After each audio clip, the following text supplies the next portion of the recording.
What's good, everybody? This is the most interactive sports talk show anywhere. It's Offsides. Mark, Ryan, and Diesel, and we are the Fan Upstate, rolling on until 7 p.m. today. Can I get an amen? Jam-packed on a Super Tuesday edition of the show. Want to let you guys into something exciting, a couple of exciting things going on, but want to first let you know what's coming up on the show today. Here's how you can take part. You can give us a ring at 844-FAN phone. That's 844-FANFONE. That's 844-326-3663. The text line is there for you at 71307. Start your text with the word fan and away you go. Coming up on the show today, Angel Reese, Jill Biden, lots of discussions about off-the-court topics that have never been more juicy. An idea from our buddy at the Spurs Up show. Who is going to have a better season, Cade Klubnik or Spencer Rattler? We will tackle that. Our media mock draft continues. We go up to Nashville, Tennessee, where our main man, Braden Hall, will be joining us at 4:20 p.m. Central Time, 5:20 Eastern Time on the show today to continue the media mock draft. Why the NCAA has jumped the shark and become certifiably insane. We've got Can We Stop? We've got the most thorough NFL division analysis you have ever seen. And we have you here on the most interactive sports radio show anywhere. Guys, I feel a little bit all over the place. I feel a little bit bipolar today. The word for that is higgledy-biggledy. Yes, that. It's an industry term. I couldn't say that one time if I tried, Diesel. Okay, I couldn't say that a single time. Higgledy-biggledy. For these reasons, ladies and gentlemen, a couple of things to start off. My father-in-law is in really he's in tough shape right now. He's been battling cancer. We got a call early in the morning that he had gone to the emergency room. There are some critical levels going on right now.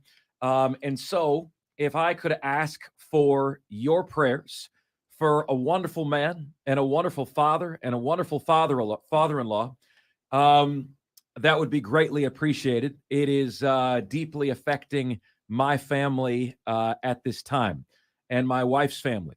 And his name is Jim. And if you could keep Jim in your prayers, that would be tremendously appreciated. They've let me know that, since I've known him, I met him, right around the start of last year, December 2021. And they said, Mark, like your sense of humor, if you could have met him, before he was sick with cancer. And I'll tell you, like every so often that humor comes out. If I'll give you an example, I was over there Friday night, and as you guys know, if you listened to the show last week, I'm now taking an antibiotic for a sinus infection. It's slowly getting better. And I was over there and just had a pounding headache on Friday night. And Angela's mom, Dee, says to me, Mark, can I get you in a leave?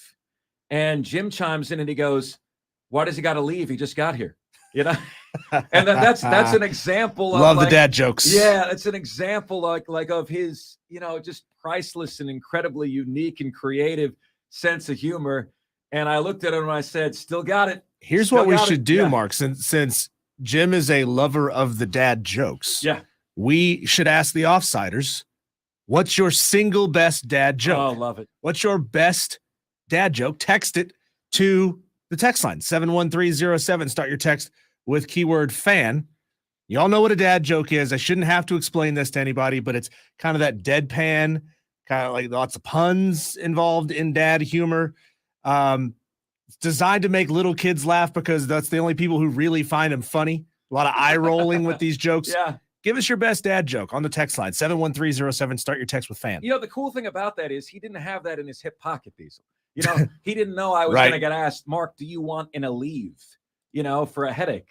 And why does he got to leave? He just got here, right? And it's just like off, like just right off the cuff, man. Like it's just incredibly fast. I mean, that is the very definition of quick wit. So Yeah, guys, that's going on. If you can keep us in our prayers, keep my wife's family and Jim in your prayers. It would mean the world to us. It has been a very challenging time, and it will continue to be a challenging time here moving forward.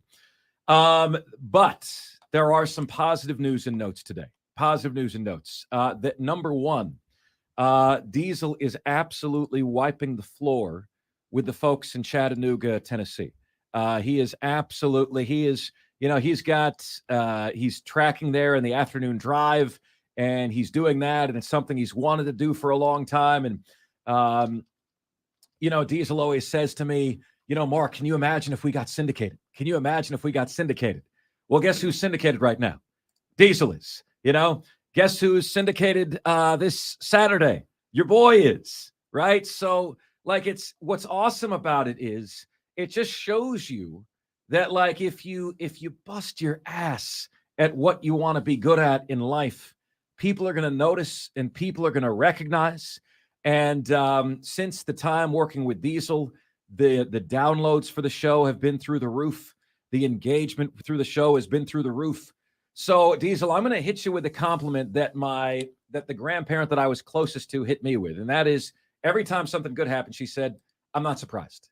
And I was like, come on, give me something good. I just want to see you shocked, and I want to see you surprised, and I want to see you overcome one time. But Diesel, I see it day in and day out, brother. So I'm not surprised. Congratulations. Appreciate that. Congratulations on your good work. And, I'm going to tell you, I don't know who the bloke is who normally hosts there in Chattanooga, but they're going to have a hard time bringing him back. That's the plan, man. After they hear you. That's the plan, man. Yeah, I'm filling in for a guy. Can I say? I can say his radio name on the air because he can say the radio name on the air. Yeah. There. His radio name is Boner. So Diesel is filling in for Boner on this station. Is there any relationship between him and Fairleigh Dickinson? Maybe he's a graduate. No. If he's not, he should get one of those honorary degrees, right? Yeah. Filling in for Boner. The guy's on a temporary leave. Don't know how long that's going to be. A couple of weeks maybe, but man, it's a blast. It's a blast being in a new city. It's not something I've gotten to experience in my career. Thankfully, I've been incredibly lucky to spend my entire career right here in Greenville, right here in this building. I've literally never worked for another group of radio stations. I've done some time on air on other stations in this building, but I've never worked in any other building besides my college radio station before this. And, I'm grateful to be able to have started in a city like Greenville, in a market like the upstate. It's a top 60 market. A lot of radio people spend their entire careers trying to get into a top 60 market. I'm on a 100,000 watt station every night. Love that. A lot of people work their entire careers trying to get onto a station that big. So it's great to be able to branch out. I love Chattanooga. It's such a fun city.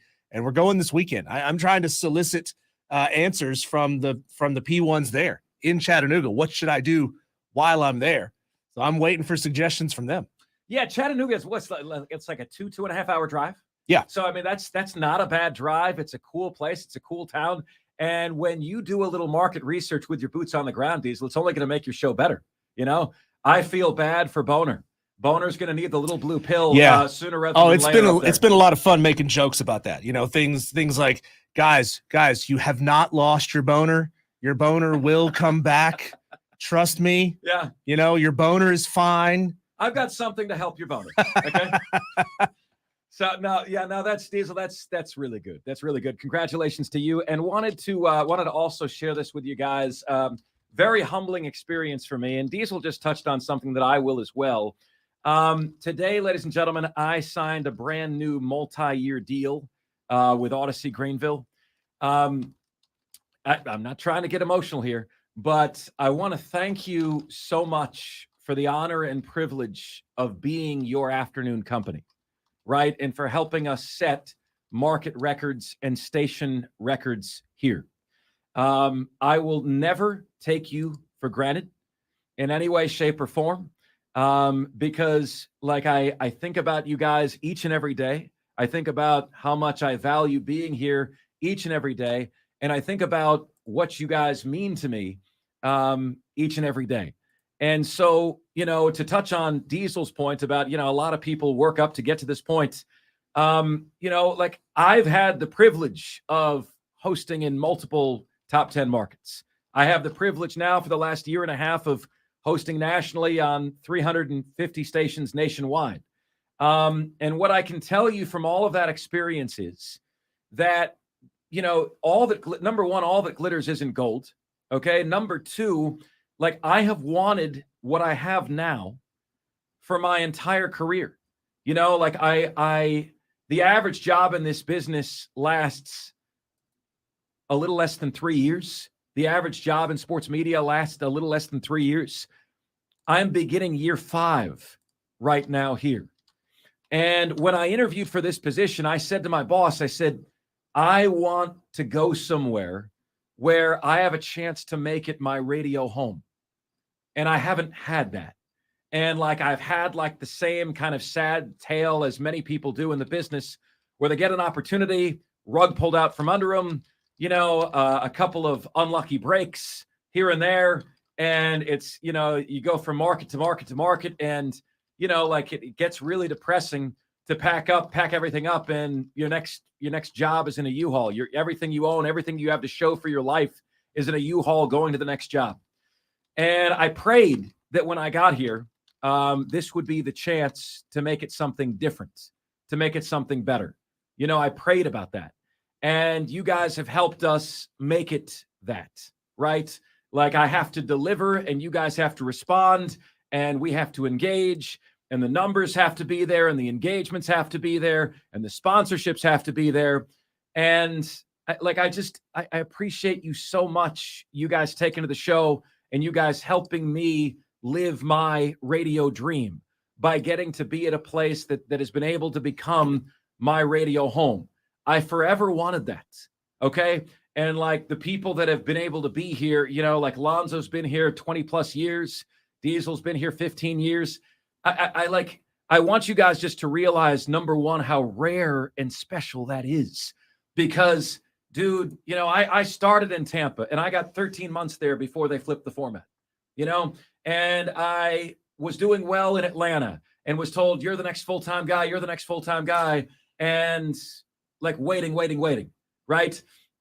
And I've worked for program directors that were scared of me and scared of my takes and scared of me upsetting their full-time hosts.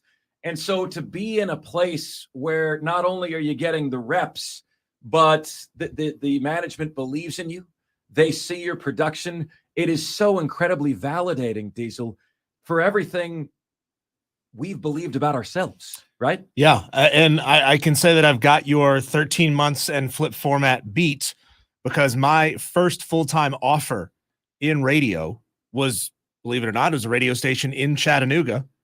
They offered me the job. They said, it's yours. It's going to be your job, but you got to give us like 2 months. We're doing some big time upgrades to our signal. We're going to make it a lot stronger. We're going to cover this market and we're going to dominate. And then they flip formats. Oh. Like I was offered my first, you know how hard it is to get your first full-time job in radio? I got it. And then they changed formats and fired everybody before I even took the job. Diesel, I mean, that's brutal. That's heartbreaking. That's heartbreaking. My first 9 years, the elevator speech version, you guys, maybe you know this, maybe you don't. The arena voice of the Orlando Magic, the guy who announces the starting lineup, he had a show in Tampa. My dad met him at a convention. My dad said, hey, can my son come meet you? He wants to do what you do. He said, sure. So I go in studio and I'm sitting there watching his show in studio and he throws me on the air. Never been on the air in my life. Didn't know that was going to happen. He was testing me. And then he said, you actually did really, really well with that. And so I said, could I take you to lunch and just pick your brain? And he said, yeah. So I said, how do you do this? And if you guys are interested in a career in this, what I did is one way to do it. So he said, Mark, there's 2 ways you can get into sports media. You can sweep the floors for 10 years and hope you get lucky, or you can make a little bit of money outside of radio and then go buy your own show. And he said, that's what I did. And that sounded better to me. So at the time I was selling management development training programs. I waited till I had $5,000 in the bank. and then went around in Orlando and was selling myself to different radio stations. I want to buy time. So this doesn't even sound like a good deal today. Okay. And this was 17 years ago. I paid $1,000 a month for a 1-hour show Saturday morning, 8 a.m. to 9 a.m. on ESPN radio in Orlando, Florida. And it was called the Saturday Sports Section. A couple years later, we grew the show to 2 hours. Now I'm paying $2,000 a month. Then the owner of that station group heard all of the ads that we had on our show. And he said, Mark, how much are you billing on that show? I said, $6,000 a month. He said, so you're paying us $2,000 and you're billing $6,000 and you sold all this yourself. And I said, yes. He goes, you're making $48,000 a year on a show that airs 1 day a week for 2 hours. And I said, yes, sir. Imagine what we could do if you brought us on 5 days a week. He said, done. So he brought us on 5 days a week in Orlando, 7 to 9 p.m. In 2009, the Orlando Sentinel named us the best sports talk show in Orlando. Then went on to regional syndication in the Florida Panhandle. Then bought my own show again in Atlanta as a way of getting on the air in Atlanta. I bought my own show. Then I impressed one of the local program directors of CBS Radio in Atlanta, caught on with 92.9 The Game. Then in year 8 and 9, here was my break. Okay. I was still doing part-time. I was still doing hourly, and CBS Tampa went to hire me, right? This is year 9 of my career. Year 9, CBS Tampa goes to hire me. After 6 months, I was the evening show host. I was on 7 to 10 p.m. After 6 months, they promoted me to afternoon drive, hosting with Booger McFarland. 3 months after that, Booger and I were the #1 rated sports talk show in Tampa Bay. But the rest of the station wasn't doing so well, including a host at that station who has now been arrested for soliciting a minor. So the rest of the station wasn't doing as well. The station flipped ownership groups. It was then changed to a Beasley station, and Beasley said, we're not going to continue sports in Tampa. I had worked 9 years to get to that point where I was in a good market. I was right by home, and I was hosting with Booger McFarland, and we were #1. And through no fault of our own, the rug got pulled out from under us. And you talk about a gut punch, man.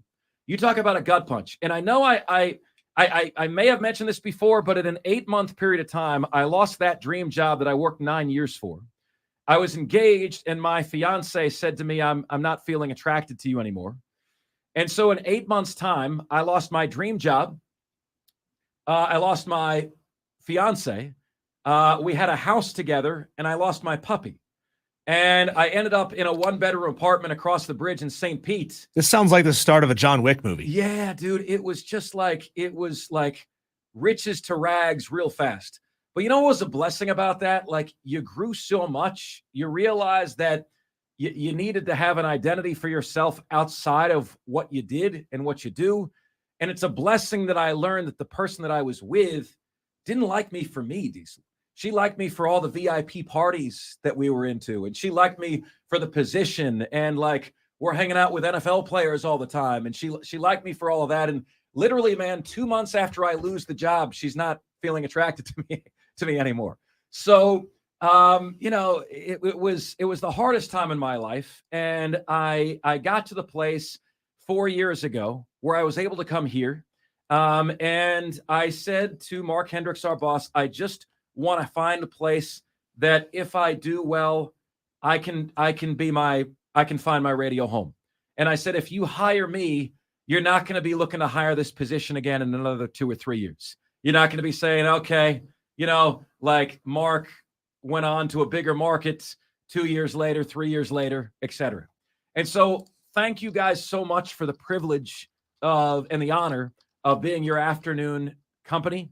It means the world to me. It is a responsibility that I do not take lightly. And I will tell you again what I've told you before. The only way I'll ever leave this place is if it's an offer that my boss would kick my ass for not accepting. Okay? That's it. That's the only way I'm leaving. You're going to have to drag my ass out of here Drag my ass out of here. Name that movie. Texters 71307. Those of you watching on YouTube right now, Dr. Detroit. We hadn't had Dr. Detroit check in on the YouTube channel. What's that movie? Quick. I ain't bleeping leaving. Oh yeah, yeah. That's right. That's right. It just came back to me, Diesel. It just all coming back to me now. Okay, let's see here. The YouTube channel is buzzing. The text line is buzzing. What do you say we get to some sports right after this with some thoughts on the national championship game and the Final Four? That's on the flip side here on the show that for 4 years have given you both sides. It's Offsides, Mark Ryan and Diesel, and we are the Fan Upstate.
It's Offsides, Mark, Ryan, and Diesel. We are the Fan Upstate, rolling on until 7 p.m. today.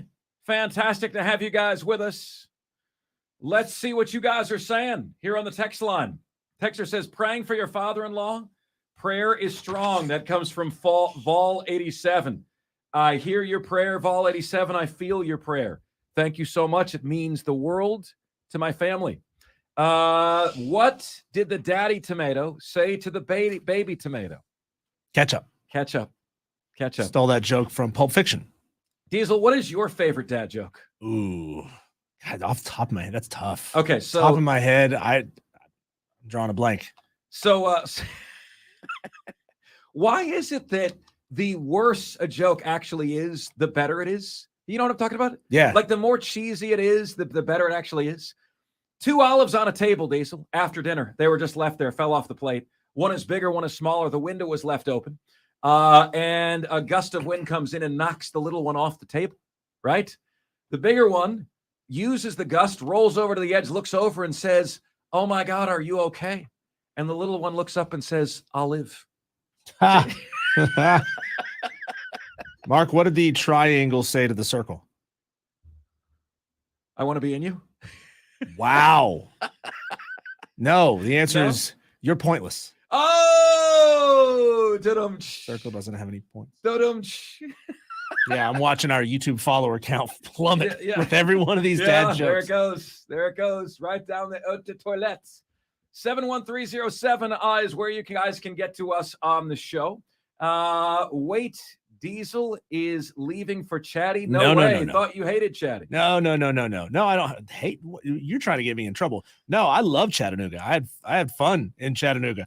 I wasn't sober for any of my trips to Chattanooga, but I've had a lot of fun there. Well, how do you know you love it if you don't remember it? That's true. Yeah, that's true. No, I'm just recording the afternoon drive show in Chattanooga, so I'm actually on the air over there right now at this exact moment. Magic of radio. I don't know how that works. Yeah, like how does that work? When we're in commercial break, I run to another studio and do some Chattanooga show. Oh man, it's crazy. It's crazy. It's good to see. Good to see. Good to hear. Let's see here. Diesel should ask the people of Chattanooga if they found my son's lost glasses and all my glasses. How do? No, I can't do that, Texter. No, you can't read. I can't do that. That's a great joke. It's a great joke, but you can't read that one. I can't do it. Texter. Nice try though, Texter. I started. It started coming out. Yeah, it started. Chattanooga is an amazing place. Texter says, "What is a P1?" Diesel, can you define P1 for our audience? P1 is a radio industry term. It means priority number one. If think of it like your radio presets. Whatever you have as number one on your radio's presets, that's your P1 station. You are a P1 for that station. That is your priority station. It's the number one. It's your go-to all the time. That's it. And so a P1 means you're a ride or dier with us, right? Like you are consistent. You are steady Eddie. You are here day in and day out. Spur Daddy is a P1. Right? Shadow of Death Valley is a P1. He is a P1. Delvin is a P1. Soccer mom. We've got a soccer mom that's texting us all the time now. She is becoming a P1. Trey in Kentucky, you're getting there. You're getting there. Texter says, chiming in on the dad jokes, I've got a great knock-knock joke. I need you to start it, though. Am I really going to fall for this, Diesel? Knock-knock. Now we have to wait like 5 minutes for this guy to text us. This is the longest knock-knock joke of ever. He needs us to start it. I think that's the joke. Chattanooga Lookout games are great. They're not in town this weekend. Lookout Mountain, Riverwalk, Aquarium. Downtown is like a Greenville-Asheville mashup. See, Diesel, here's that sounds the thing. great. You know, like if you think about the very gist of the Chattanooga Lookout logo, it doesn't look all that different from the Greenville Drive logo. But what they have is a unique brand and a unique name that is catchy. Yeah. Everybody's heard of the Chattanooga Lookouts. Yeah. If I left this state and I said, who are the Greenville Drive?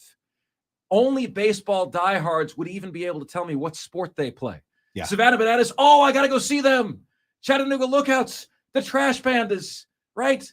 And you don't have to be you don't have to be totally unique, but I just feel like, like this is coming from a place of love and from a place of wanting to help. Like, there's a name that would help with branding and marketing better than Greenville Drive.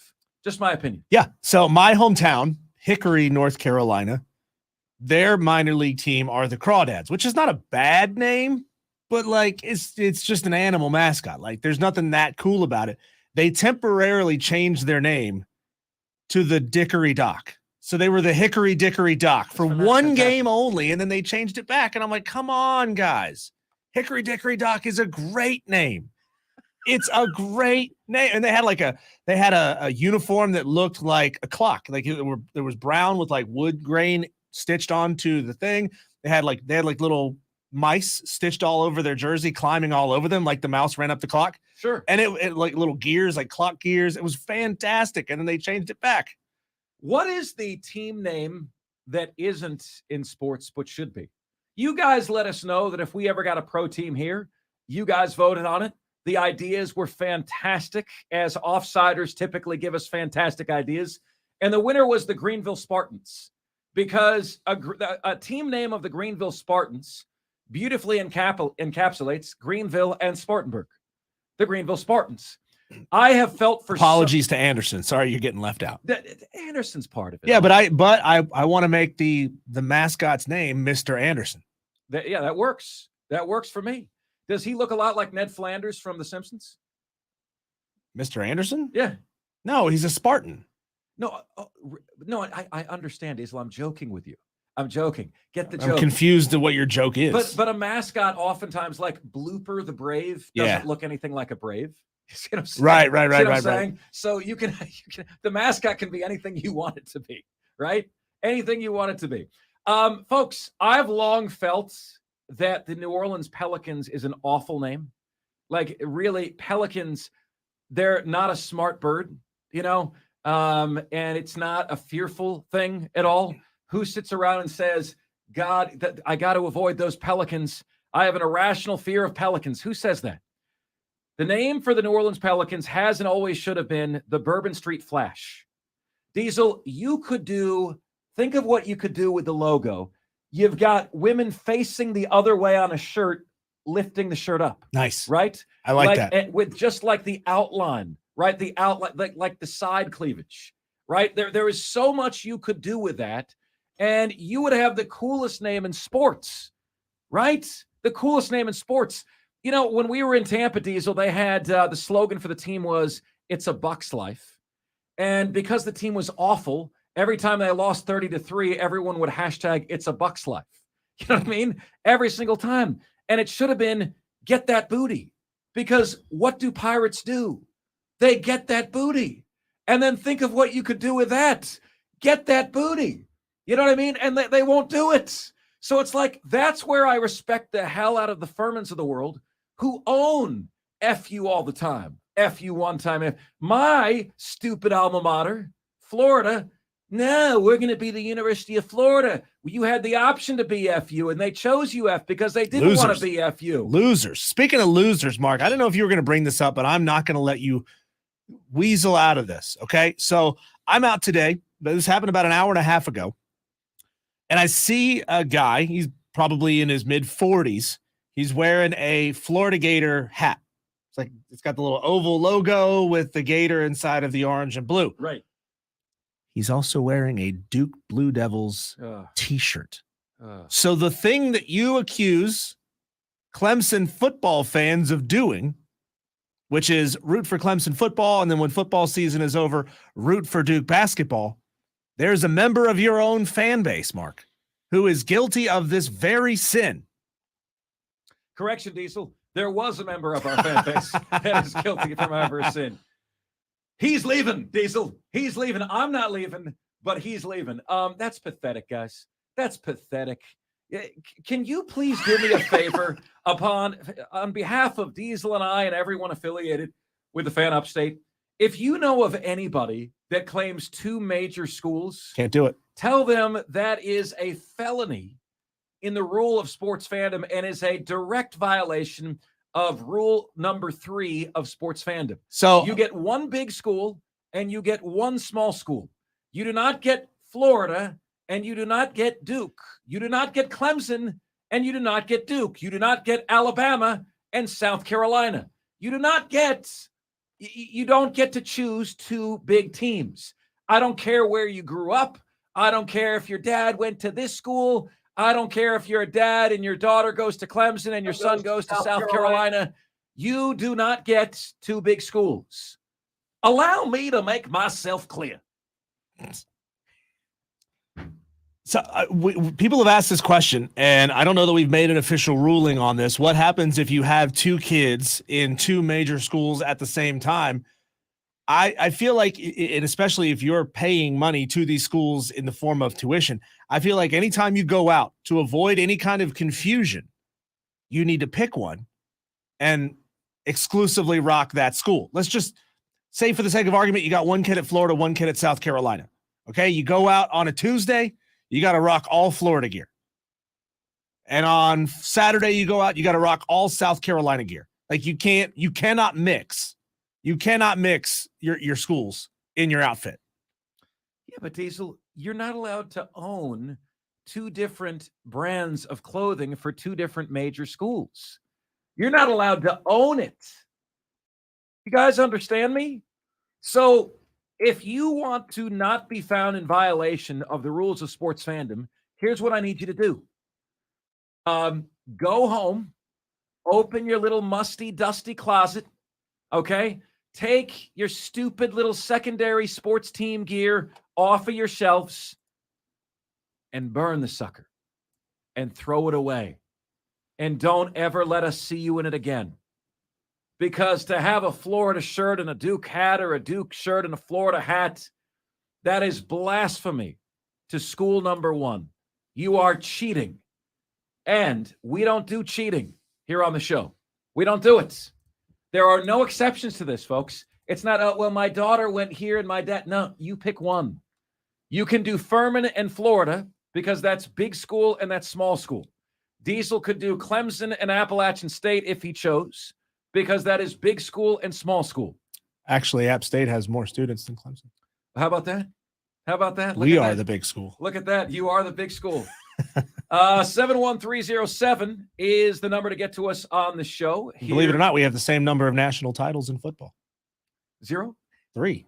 No, it's Clemson. Well, more. Oh, we have 3, so we have more. More to come. More to come. Yeah, more to come on that. More to come on that. Clemson fans, you're gonna be really pissed off by this.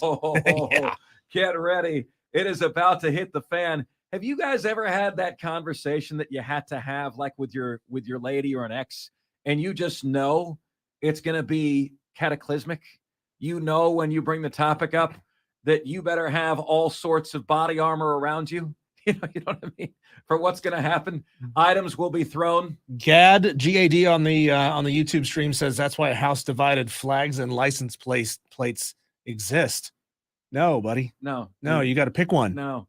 Nor do I believe, Gad, that can even work. Look, if you are a lifelong Florida State fan, which means you probably have a very trustworthy wife, then and your kids went to 2 different schools, your responsibility is to your alma mater. You rock the Florida State all day, every day, and then let your kids rock the other school. That's not your responsibility to wear their school's gear. This segment, Diesel, is confirming what I have long suspected, that the engagement is through the roof when we talk about nothing. Yeah. Nothing that we talked about in the first 40 minutes of this show was on the rundown. YouTube comments blowing up. Nothing that we talked about. Blowing up. Yeah. It's like why even prep a show? Yeah. Yeah, like it's like this every single time. Brilliant analysis on the NFL draft, success rates for every round. But Duke's Mayo is better than Hellman's. Yeah. I'm going to have a new saying for stick to sports guy. I'm going to say stick to flipping burgers. Oh. All right, my friends. Coming up next on the show. Are we actually going to get to some sports? I don't know. Maybe. I don't know. Like I seriously, Diesel. Like, why would we? I don't know what the right thing to do is anymore. But I do have some quick thoughts on the Jill Biden, Angel Reese, back and forth. Women's national championship game, men's national championship thoughts, so much more. There's a really interesting sidebar that I thought of last night on UConn that I'll bring you guys into as well. If you guys want us to get to sports, it's Offsides, Mark Ryan and Diesel, and we are the Fan upstate.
So this is one of my favorite tweets of the year. You guys know you get to us on the text line. You get to us on Twitter. We get to your stuff on the air. Johnny Carrots is a Clemson fan, and he's just a good dude. Now, he started some stuff with me and another guy the other day, Clemson Phil. You know, Clemson Phil was running smack about me. Johnny Carrots, I appreciated him letting me know that Clemson Phil was running some smack about me. It was like some subtweet type stuff. And so he connected me to it. Johnny, let me rephrase that. You didn't start some stuff. You simply made me aware of what was being said behind my back, right? That's not on you. So anyway, I have I shared on social media that we signed a brand new multi-year deal here today. Very excited, honored, privileged to be able to do that with Odyssey Greenville. And Johnny Carrots hits me with this response. Not bad for a nobody. Am I right? At Coach Shane Beamer.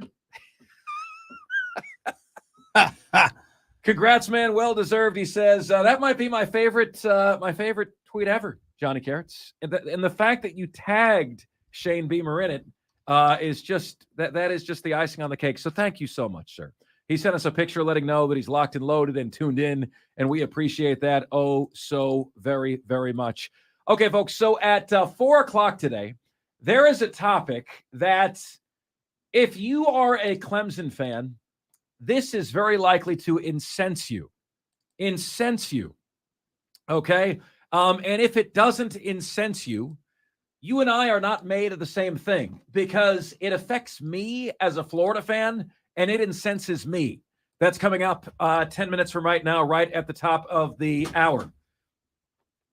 That is crazy. Diesel, my mic flag just fell off onto my computer, and my computer turned into a Tetris screen. Look at that. Oh, that's not good. So if you would, Diesel, oh God, what is that? What happened there? I don't know.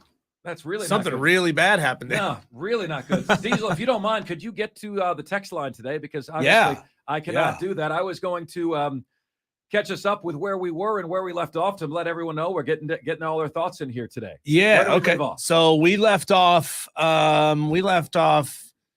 Let's see. Mark, you are answered prayer. Come on, don't blow up his ego this bad. Mark, you are answered prayers for us in the upstate. I feel bad reading this. I've been praying for. God, come on, dude. Is this your wife texting in? I've been praying for an awesome sports talk show, and those prayers were answered when you showed. Okay. Isn't that great, Diesel? But Diesel, you're half of that. Doesn't that make you feel good? Okay. So allow it to inflate my head slightly, and allow it to inflate your head slightly. Okay. Let's see. One says you're my P1 except for Jim Rome. Here every day, Scott in Simpsonville. Yeah, Rome's not for everybody. Let's see. Dad joke. How many tickets does it take to make an octopus tickles does it take to make an octopus laugh? Tentacles. Oh, tentacles. That's a good one. UNC Chris texts in and says, I grew up in Hickory too. Right on. Let's see. The drive should be the Green Monsters or River Monsters, maybe even the River Rats. That comes from Spur Daddy. I like Green Monsters. I think there's already a River Monster somewhere. I think. You check me on that. Texter says, I used to live in Macon, Georgia. The hockey team there a while ago was the Macon Whoopie. Same league as the Swamp Rabbits, I believe, Scott, in Simpsonville. They could also have been the Macon Bacon. That would have been a good one, too. Let's see here. Texter says, Diesel, you are from Hickory. I went to Newton Conover High. Trey from Kentucky. I remember traveling to Newton Conover High and getting our ass kicked by your baseball team. So not so fond memories of Newton Conover High School. Dad joke. How do you follow Will Smith through the snow? You follow the Fresh Prince. Oh, I love that one. Here's another really good one. That's fantastic. Why is it so cheap to throw a party at a haunted house? Because the ghosts bring all the booze. Good one. Good one. I'm going to save that one. I'm going to put that one in my back pocket. Before moving to Utah, the Jazz used to be in New Orleans. That's where the Jazz originated from. So says Spur Daddy. I think there needs to be a reclamation project with NBA mascots and teams like the Lakers. How many lakes do you know of in Los Angeles? 0. They used to be the Minnesota Lakers because that's where all the lakes are. It should be geographically relevant. Yeah. Yes, but they moved the team and they kept the branding. And sometimes with the Lakers, at least, it's been so long that most people forget that was the case. Let's see. Texter says, "How about wow? Being that we have kind of a spurious relationship with the Drive, this is a tough one to read. How about the Greenville gas bags? You two can be the official mascots." Oh, no. Listen, hey, Greenville Drive. Listen. We simply read whatever's on the teleprompter. We read what's on the screen. We are Ron Burgundy. We read whatever's on the teleprompter. Let's see here. Dad joke. I thought the dryer was shrinking my clothes. Turns out it was the refrigerator all along. Turns out it was the refrigerator. I don't get it. I don't get that one either. I don't get it. We're not smart enough. Let's see. I think the minor league hockey teams are the most interesting. Macon Whoopie, Savannah Ghost Pirates, Augusta Lynx, Norfolk Admirals. A lot of those are good names. Yeah, those are good ones. Like seriously, guys, how many Wildcats and Tigers can you possibly have before you say it's old? You know, and I understand. I'm not saying Clemson should change their name, but South Carolina, the Gamecocks have you on the uniqueness, right? Like, how many animals are there? There's not a million of them. Nobody else thought to be the Gators. Diesel, is anyone that you know the crocodiles? No. Right? God, we got a lot of these texts to get through. So you're saying that I can't pull for Clemson softball because that's all they have right now? Cocky Bob, Tater, Hater? I wouldn't expect anything less from Cocky Bob. No. Let's say I am a total Kentucky fan, but I went to Presbyterian College, big and small. Trey from Kentucky. Yeah, you're absolutely allowed to do that. You are in compliance with the rules of sports fandom. You are allowed one big school. You are allowed one small school. You are not allowed two big schools. Diesel saw a gentleman today wearing, what was it, Diesel? He was wearing a Florida Gator hat and a Duke T-shirt. And it looked like one of those old Space Jam kind of. There was lots of. It looked like 90s graffiti art text on the shirt, but it said Duke basketball. And when he wakes up in the morning, Diesel, that hat will be gone. that Florida hat will be gone. He's no Florida fan as far as I'm concerned. Let's see here. Texter says, my wife and I travel a lot, and every time I go to a city that has a college, I go to the bookstore and buy a T-shirt or two. My closet must have 75 different ones in it. Texter says, and I wear a different one every night. Well, you did, Texter, but not anymore. Open the closet when you get home. They'll all be gone. Texter says, Diesel, the baseball team is the Macon Bacon. They were the Savannah Bananas rival until Savannah did their own thing. Guys, I got a question for you. Diesel, maybe you know this. Guys, I'm legitimately asking you a question I don't know the answer to. Are the Savannah Bananas, do they play real minor league baseball, Diesel? Like, is it a real thing? Or is it just like a showmanship thing? Is it like the Harlem Globetrotters? Is it like you go to baseball and you see a different version of baseball for entertainment? Do the Savannah Bananas actually play, like, are they an affiliate of a major league team? I'm asking you that because I don't know.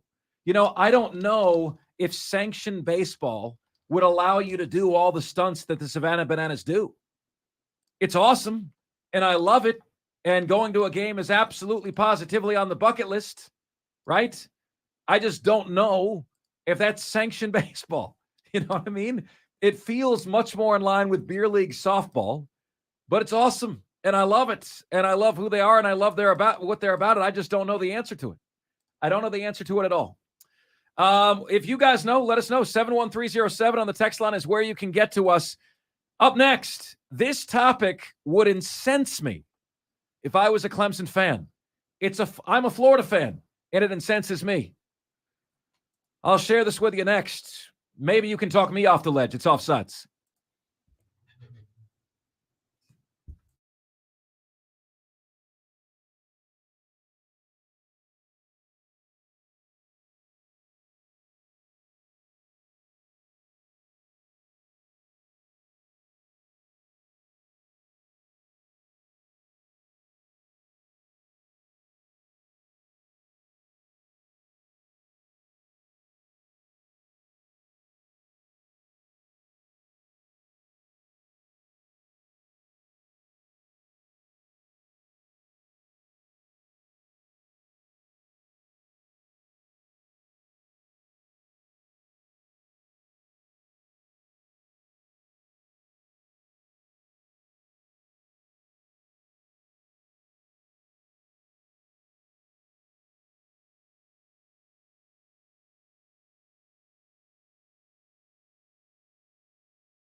of you for that.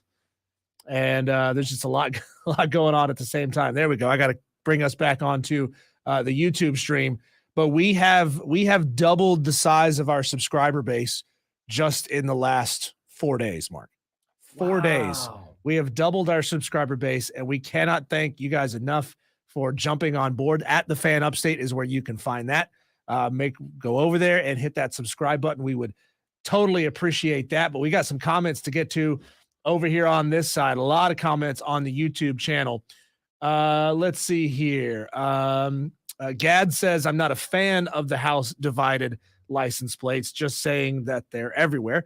Well, fooling his money, soon parted. That's that old saying. KB says, South Carolina Strippers would be the perfect name for a pro football Stripers team. Or strippers? No, well, so he corrects himself, but first he says South Carolina Strippers. Oh. There's 2 P's in stripper, and he put strippers. He comments again and says South Carolina Stripers would be, Freudian slip maybe, a perfect name for a football team. Everybody in South Carolina fishes for them all the time.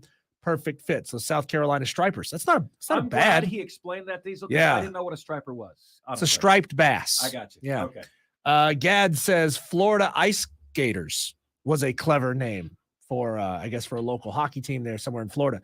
Josh Wofford. See, this is what I love it when people start going back and forth at each other in the comments section. Josh Wofford says more like Florida haters. Okay. Josh Wofford says, I'm letting the crickets be there for you for that one, sir. Josh also says, go Dogs, #back-to-back champs. There you go. A lot of comments coming in. We appreciate that very much. So, guys, yesterday, I was doing prep for the show, and I said to myself, okay, so this would be UConn's 5th national championship, should they get it? And they did. And so then I said, well, who has the all-time number for the most national championships ever? Who's got the most ever? Like all-time, any school, any sports. And I suppose I shouldn't be surprised by this, but it is Stanford. Stanford has 131 national championships all-time in every sport. And then I'm like, okay, well, I want to spin this locally. So what is the total between Clemson and South Carolina? Like, what is the official? Let me get the official number. What is the official number? Okay, so South Carolina has 5. South Carolina has 2 national championships in baseball, 2 national championships in trash talking. No, I'm just kidding about that. 2 national championships in women's basketball, and 1 national championship in, what is this? Women's outdoor track. Okay. Baseball, women's basketball, women's outdoor track. South Carolina has 4. I'm sorry. South Carolina has 5 national championships, all sports, all time. So then I'm going to Clemson, ladies and gentlemen. And I go to Clemson and I'm like, it says that Clemson in all sports, in all time, has 4 national championships. 4. And I was like, well, they only have 1 outside of football? No, they're not giving you credit for the football national championships. Let me say that again. The NCAA is not giving you credit for your football national championships. It says Clemson trails South Carolina in national championships. When I say it, I mean the NCAA, okay, the governing body of college athletics, says you trail South Carolina in national championships 5-4, because the only national championships you possess at Clemson are 1 in men's golf and 3 in men's soccer. Whoa, wait a minute. Whoa. Blood pressure starting to rise here. What about our football national championships? Blank. Not even the 81 championship? Appalachian State has 3. Yeah. Appalachian State has 3. We're number 1. The 81 championship is not listed here. And so I go to, well, is this just they got a beef with Clemson? Let me go to Florida. Florida's football national championships, and Florida has 3 football national championships, and I'm looking here, and Florida has none.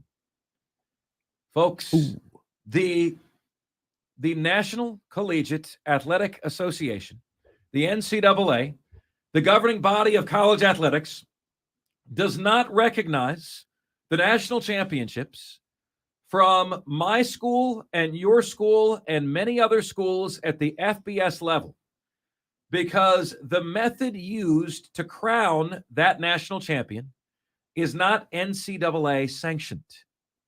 Okay?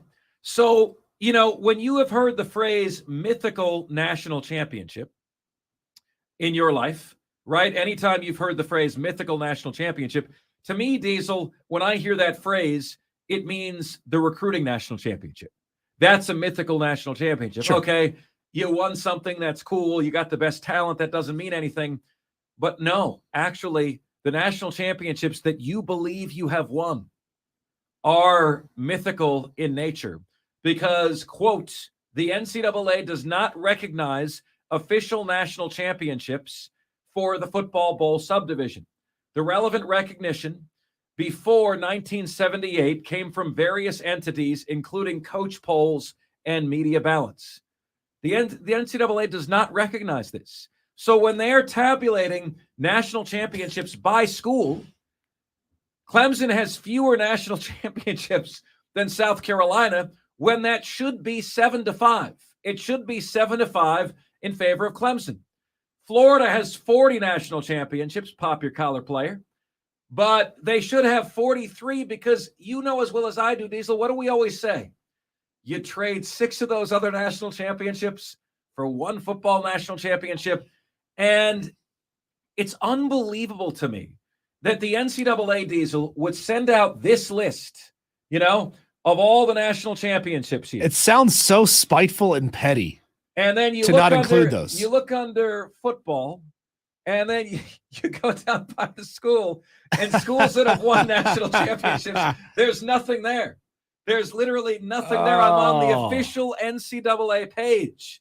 So if you are a Clemson fan, how does it feel to know that officially the Gamecocks have more national championships than you do? Man, we are going to see a bunch of people dressed like traffic cones with tiki torches marching on the NCAA offices. How dare you not recognize our championships? And now, South Carolina fans, we're giving you ammunition right here, right now. Officially sanctioned NCAA national championships, all sports. South Carolina has more. Put it in the holster. Use it when you need it. The NCAA is officially saying that your football national championships at Clemson count for as much as Reggie Bush's Heisman Trophy. Okay? I mean, that's what they're officially saying. They don't recognize them. And furthermore, if you scroll down the list, Diesel, and I'm looking at here Furman. Guess who has a football national championship, Diesel? The Furman Paladins. Guess who does not? Clemson. Guess who does not? Yeah, guess who does not? Florida. Georgia, those last couple of years have been great, haven't they? Not according to the NCAA. Not according to the NCAA. So you wonder, ladies and gentlemen, why in the hell the Power Five is talking about breaking away? This would have to be NCAA's garbage like this. This would have to be Exhibit A, doesn't it? This would have to be Exhibit A. I mean, like we know, we always knew that the college football playoff was not an officially sanctioned NCAA event. We know that. It is the CFP playoff, not the NCAA playoff. But it shocks me, but it doesn't shock me at the same time that the NCAA is this spiteful that they're not recognizing those on their official record books. It's petty. And the NCAA, like, here's what blows me away about the NCAA. They should know at this point that everything they're doing is just pushing the other Power 5 conferences away, right? They should know. It's like when your relationship is starting to sour and you're doing things that you know are really pissing off the other person, and you're doing it because it feels good, right? You're doing it because it feels like you're really sticking them, right before you're going to end the relationship. But the thing is, the Power Five, they're that 10 that you never get a chance to date again if you break up with her. So like NCAA, you need, if you want to keep them around, you need to start sucking up a little bit. Doesn't mean you have to give everything away, right? So, Diesel, this shocked me yesterday.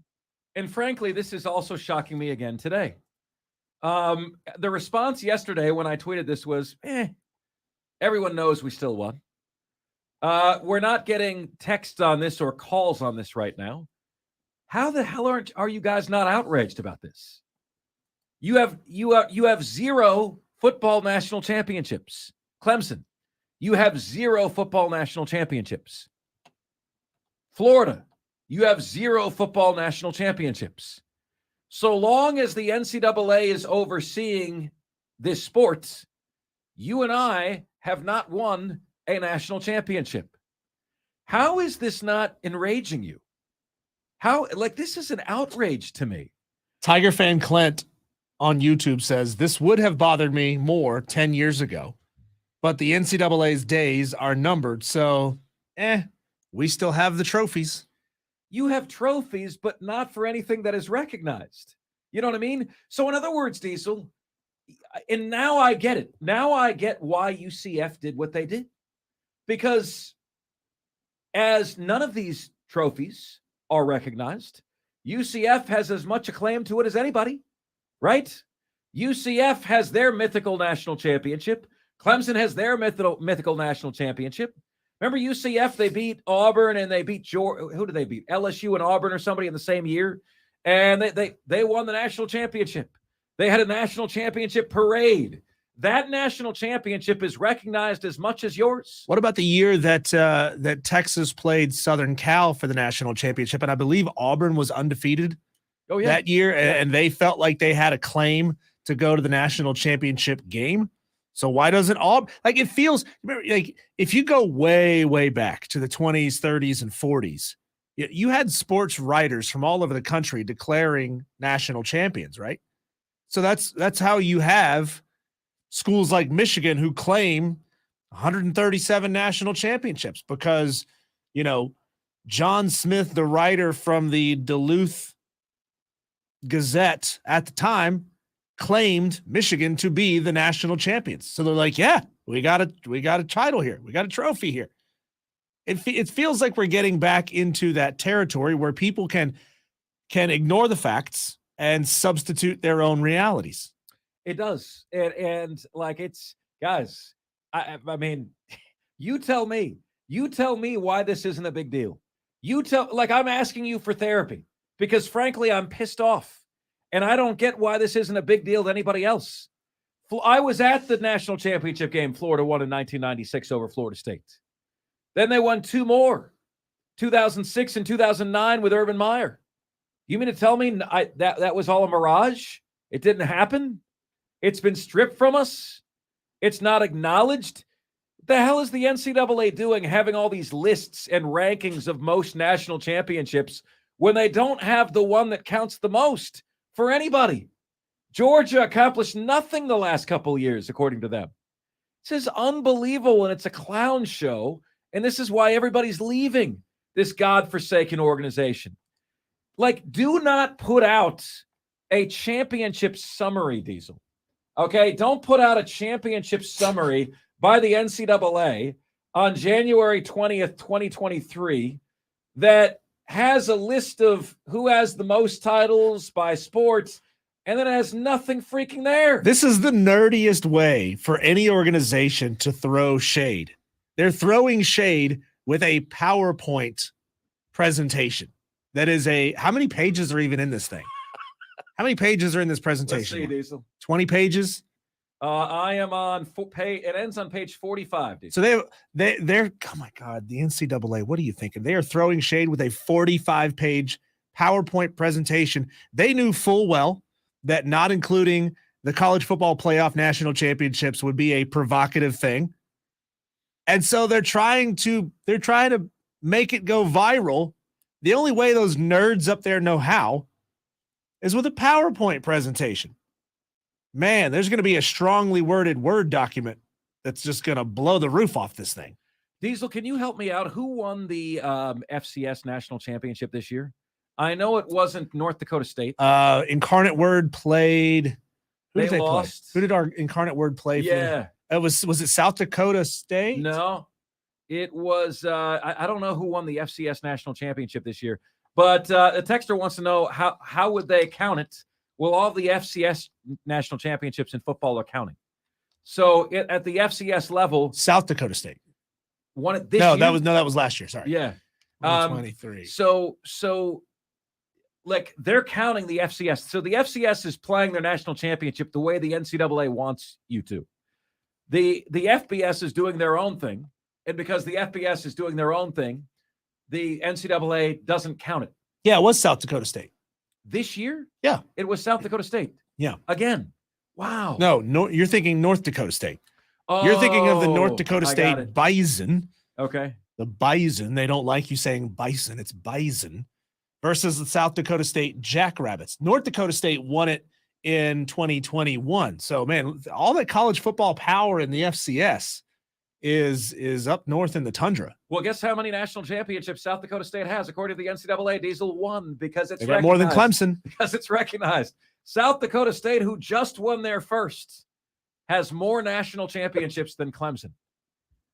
Guys, listen, where is the outrage? Like, I feel very outraged by this. You tell me why you don't feel the same. 71307 on the text line is where you can get to us on the show. Coming up next, I have never seen a team do this like UConn did it last night.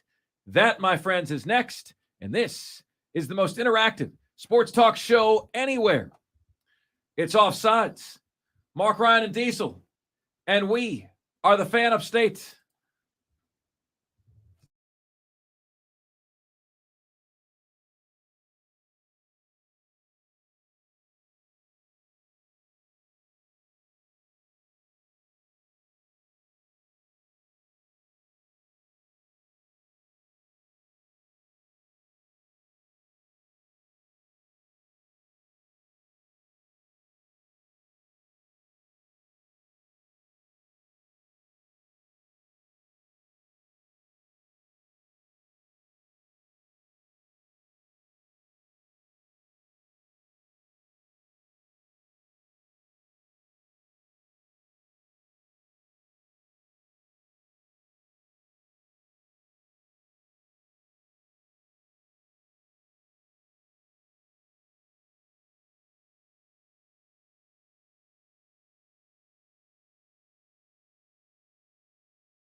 It's Offsides, Mark, Ryan, and Diesel. We are the Fan Upstate. Fantastic to have you guys with us. Scott King says, well, honestly, Mark, I have known the MNC was a thing that applied to football for a while now. Mythical national championship. Yeah, I heard that, Texter, but did you really think the NCAA didn't acknowledge it at all? Did you really think that it viewed national championships won as this on the same level as Reggie Bush's Heisman Trophy? Even if they wanted to put a national championship winner with an asterisk next to him and say this is an unofficial NCAA national championship, saying that we don't recognize it. We recognize that they won a tournament to be crowned the national champion, but it's not our tournament. So, we have to put an asterisk next to it. That's fine. Diesel, the NCAA views Clemson's national championships the same way that Major League Baseball views Pete Rose and Shoeless Joe Jackson. Okay? Like, that doesn't piss you off? How does that not piss you off? I mean, it's enraging to me, man. Texter says, El Caracho says, people still view 1991 Colorado as an asterisk national championship. People are reasonable. El Cucaracho. El Cucaracho. There you go. It means the cockroach. Scott King can't be stripped if it was never recorded. That's absolutely true. KB says, we beat Alabama. What happens in Vegas stays in Vegas, Scott King. We beat Alabama both times. That stands alone. That's all we need. Not according to the NCAA, KB. Not according to them. Tiger fan Clint says, the NCAA has done so much bad for so long. Them doing stupid stuff like this just doesn't resonate because no one respects them anyway. Can't wait for a P5 breakaway. Diesel, this was the most damning piece of evidence I've ever seen in terms of why everyone should break away. It's unbelievable. Unbelievable. I'm asking myself, in Major League Baseball, if the baseball record book said, yeah, Barry Bonds records don't count, they don't count, that would feel like a big deal, right? That would feel like a really big deal. Oh, my God, now all of you Barry Bonds homers, I don't believe his record should count. He cheated. So did a lot of other guys I know, but he definitely cheated. They shouldn't count. That would seem like a very big deal. Okay? You and your boys saying they count does not override that. But here we have the NCAA saying that no football national championship has taken place in the last 30 years, and no one seems the wiser for it. No one seems to even know. What was the total difference between total national championships for South Carolina versus Clemson? 7. Oh, no, it's 5 for South Carolina and 4 for Clemson. If, Diesel, you include Clemson's football national championships, it would be 7 for Clemson and 5 for South Carolina, but they don't. So South Carolina, on the official record book, has more national championships than does Clemson. You better believe, Mark, that when I post this podcast, I am including that little tidbit of information. Yeah. Because it will make spears come out on both sides. It's incredible. It really will. You see what we do here, ladies and gentlemen? We make the spears come out on both sides. And it's never been more fun to be right in the middle of this rivalry. Never been more fun. No, we don't stir the pot. No. Oh, no, what you're talking about. It was funny. Somebody accused Diesel of doing that the other day. Like that, they gave him a gif of somebody stirring some like tomato sauce, and Diesel wrote back and he goes, "What?" This made me laugh. What is it that you think we do here? Of course we stirred the pot. Well, we live in a world where people say if I don't like your opinion, then you shouldn't have an opinion. Right. You're not allowed to have an opinion because I don't like your opinion. Yeah, that is the world we live in today, man. And these people think they're going to change what we do.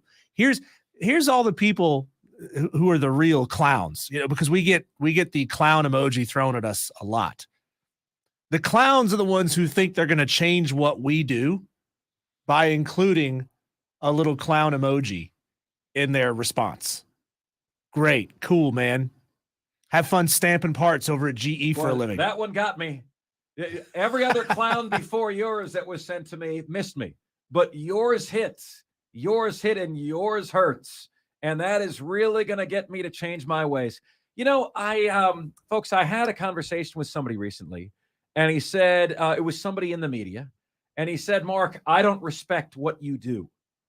I don't respect what you do. And I said, okay. I don't even know who you are. I said, okay, cool. And he said, you fan the flames of the rivalry. And sometimes it feels like you're purposely pushing people's buttons. You're doing that on purpose. I don't respect that. I don't think that's what a highly respected journalist does. And I said, I'm so glad you said that, because I'm not a journalist. I've never wanted to be a journalist. We're a talk show. Our job is to find the hot button topics and to have fun talking about them. We gave Shane Beamer birthday presents for his birthday last week. My folks, Diesel, said you and I need to use that. Anything that requires a submission, my folks said we need to use that segment as part of any submission that we do. My birthday gift idea was a set of Offsides bobbleheads that have a little speaker in them that when you press a button, it says common phrases that Mark and I say on the show. For Shane Beamer, so he can Right. play them on a loop, right? And my idea for Shane Beamer was a pair of stilts so he can get over short man syndrome. And that is, and it's a great gift idea. It's a great gift idea. But the South Carolina fans didn't find it funny. No, they didn't. But see, folks, you gotta, we generally take ourselves too seriously in our society. We got to be able to laugh. You got to be able to laugh at ourselves. Diesel and I make fun of ourselves all the time. Diesel doesn't want to read me nice tweets because he says the head is going to get too big. We make fun of ourselves, right? So short man syndrome is not a physical diss. It is a character trait, right? Short man syndrome is when guys who are shorter have this chip on their shoulder and are always being yippy at people taller than them because they felt short their whole life. It's short man syndrome. Shane Beamer, in my opinion, a lot of times he's a hell of a freaking football coach. But a lot of times when he gets really pissy, he's acting out with short man syndrome. And I would get him a pair of stilts so he can overcome that. I don't want him to feel that way anymore. So it's coming from a place of care. But the moral of the story is, folks, that, we are not trying to be some sort of, bastion of journalistic integrity. We try to come in here and we try to have fun and we engage you guys, and, the media member that said to me, I don't like what you do. Well, I respect the fact that he told me that. I respect that, because most of the people just talk behind your back. I respect the fact that that guy came up to me and said, I don't like what you do. You don't do things the way I would do them. This is not, you push people's buttons. Yes, we do. We have a lot of fun doing it. And we have a lot of fun with our audience, and our show is a party, that the whole upstate is invited to. And there is no topic that we will not broach or get to on this show.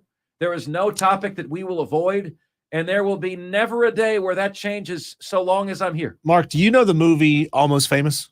Yes. It's about the young writer who's 16 or something, and he's still in high school, and he travels across America with a rock band, writing an article for Rolling Stone, doing something that is well above his head, well over his head.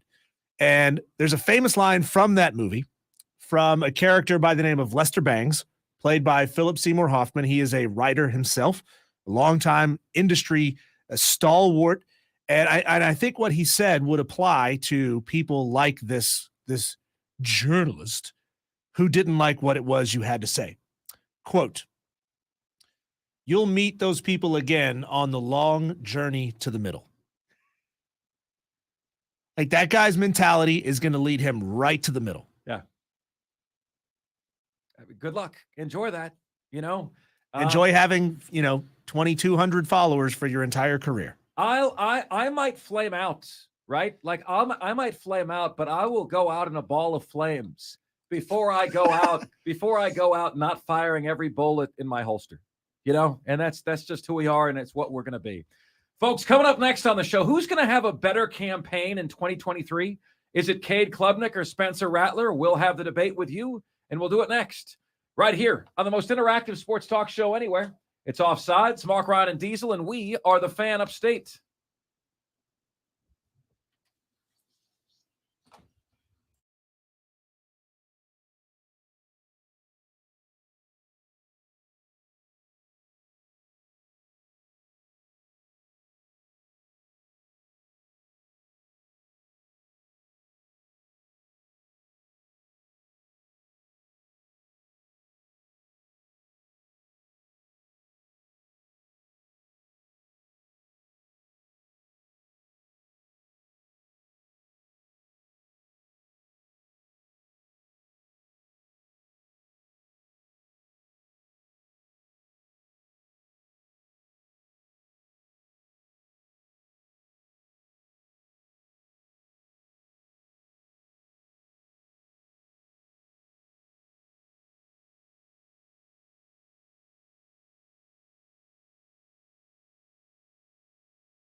Oh, Diesel, shame on us.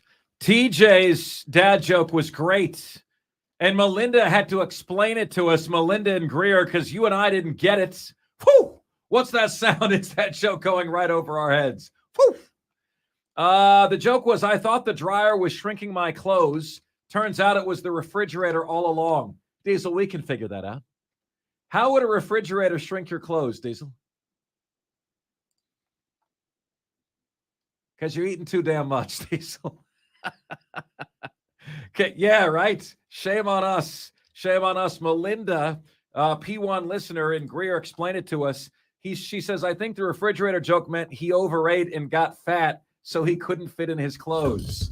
Yes, Melinda. Yes. You helped us out. Boy, that was not our brightest moment, Linda. One of my favorite drop-ins on this show in a long time was the last time we had Jake Crane on, and he said, look, here's the deal. If you stuff your face with peanut butters and cookies, you're going to get fat. That's right.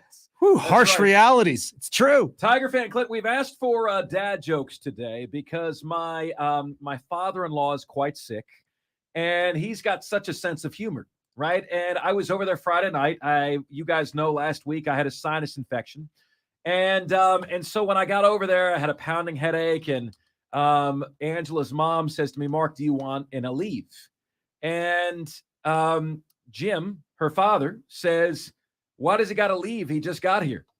And I burst out laughing, and I'm like, man, that is some quick wit. You know, like, where was that one in your back pocket? That was quick, and that was good. So we're asking you guys for your best dad jokes today, 71307 on the text line. Tiger fan Clint chimes in with, what do monsters put on when they go to the beach? Sunscreen. Sunscreen. Yeah. Hashtag dad joke. Dad joke. There you go. KB over on our YouTube stream says clearly Cade is going to be the better quarterback this year now that he's got the keys and doesn't have to sit behind that nightmare of a DJ anymore. That's right. Just watch, he says. Go. We haven't gotten to that topic yet. Yeah, so here we go. Here we go, guys. Better season in 2023. Cade, Klubnik, or Spencer Rattler? Now, credit where due. Our guy, Chris Phillips, he broached this yesterday. And I thought, man, that is so simple. It's one of those, like, why didn't I think of that first, right? At the same token, you know, like I gave Chris an idea last week. I'm like, how long does it take you to get over losses? Are there any losses that still stick with you? And then on Monday, I saw him do that topic on his stream. And I'm like, good. It's working and it's connecting, and I'm glad, right? So I'll take this one.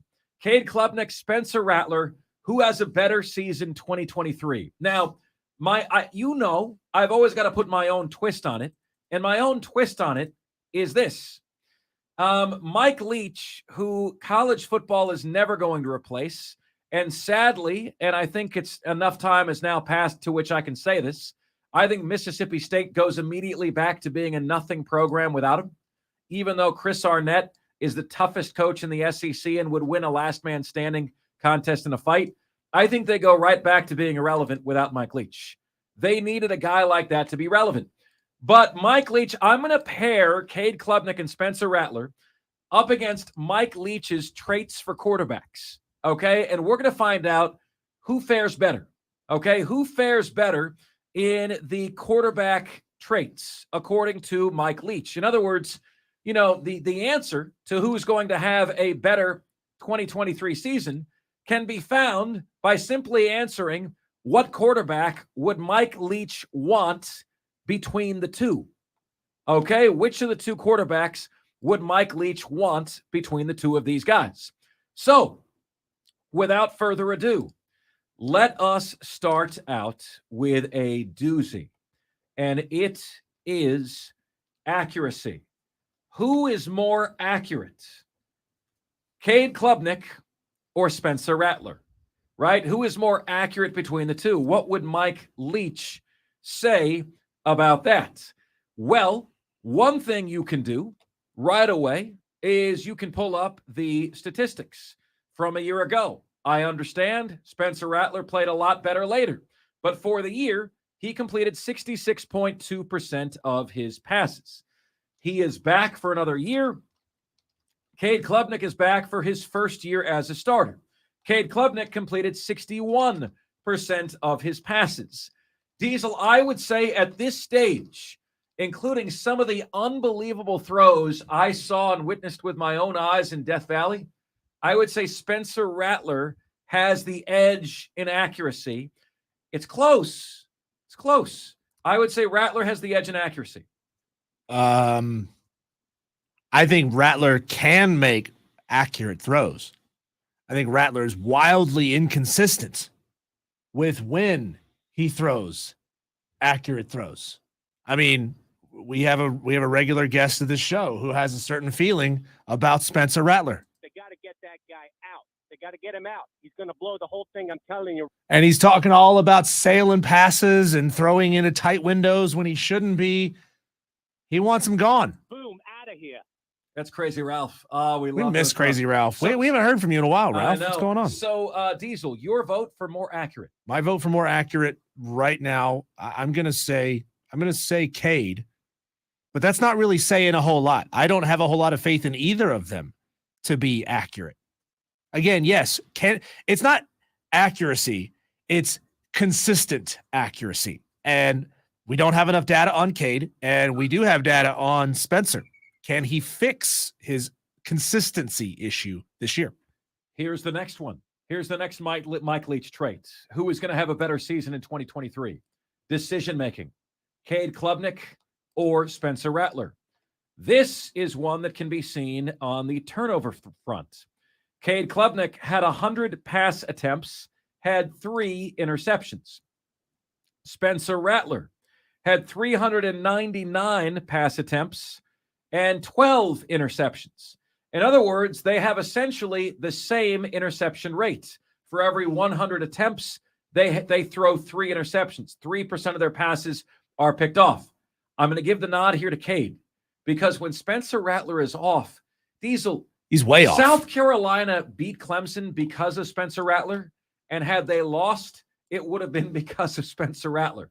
He gave the ball away so many times, even in that game. The decision-making, the gunslinger mentality, the Brett Favreism of Spencer Rattler is his Achilles heel, and he gets into these modes where he just makes bad decision after bad decision after bad decision. Yeah, they come in clusters. I have not seen that from Cade, so I'm going to say decision-making, Cade. What say you?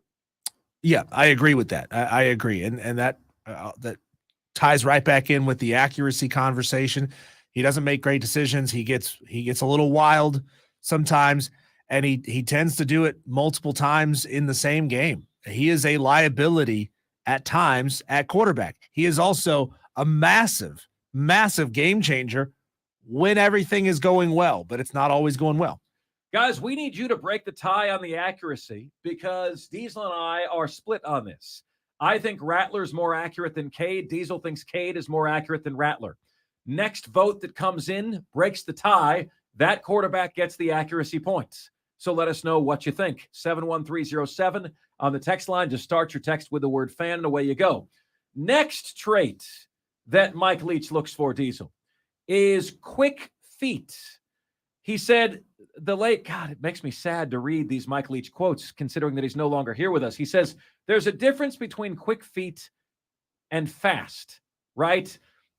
Quick feet would mean he can quickly move up in the pocket. Mm-hmm. He can quickly move in and around. He can quickly move to a different angle.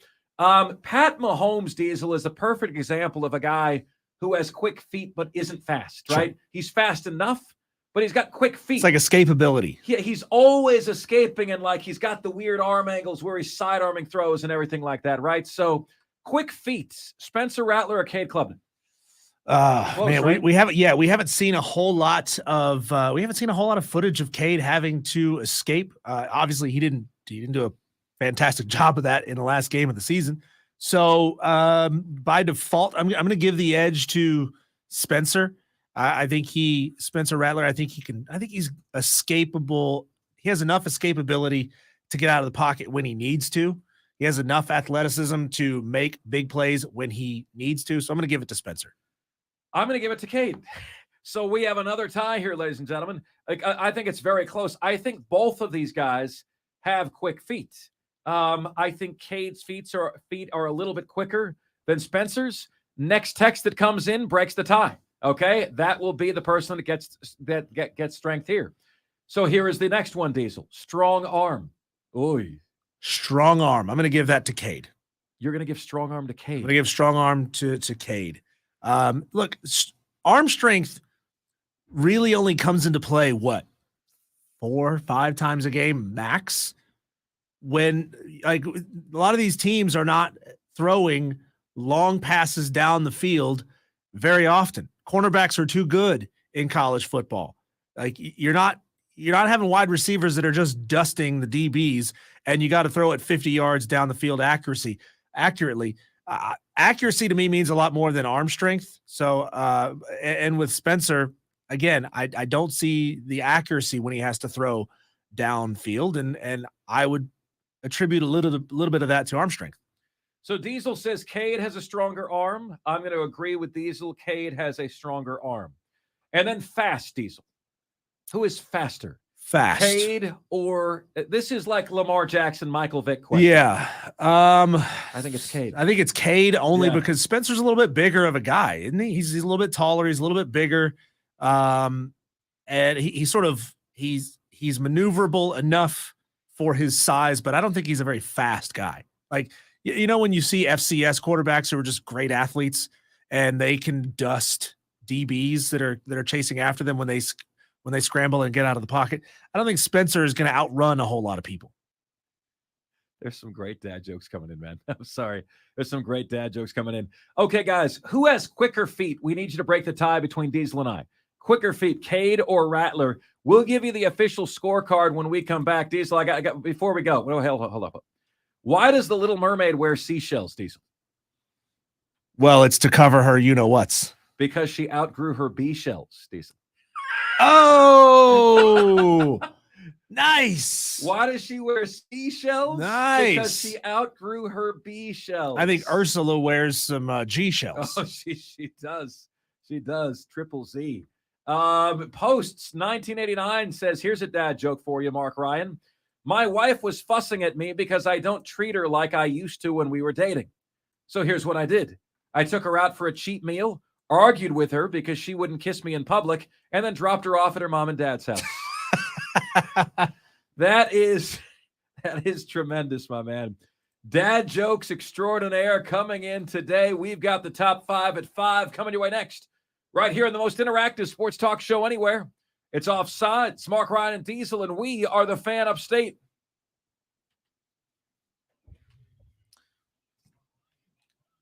All right, to the YouTube stream. Guys, we love you. We appreciate you. Thank you so much for the support today. Yeah, that's going to do it for our stream for the day. Check us out on the Odyssey app if you're on your phone. Go to 97.1 The Fan Upstate on the radio, or 97.7 The Fan Upstate if you are in Spartanburg, and find us there, or on the AM signals. We're everywhere. We appreciate you being a part of the stream today. The comments section was absolutely phenomenal. I don't have a total here. I can't see a total number of comments, but it's massive. So thank you guys so much. You guys are the best. And if you haven't yet, down in the corner, click the subscribe button. Click that subscribe button and turn on the bell notification so that you get a heads up whenever we go live and post new videos. Thanks for watching.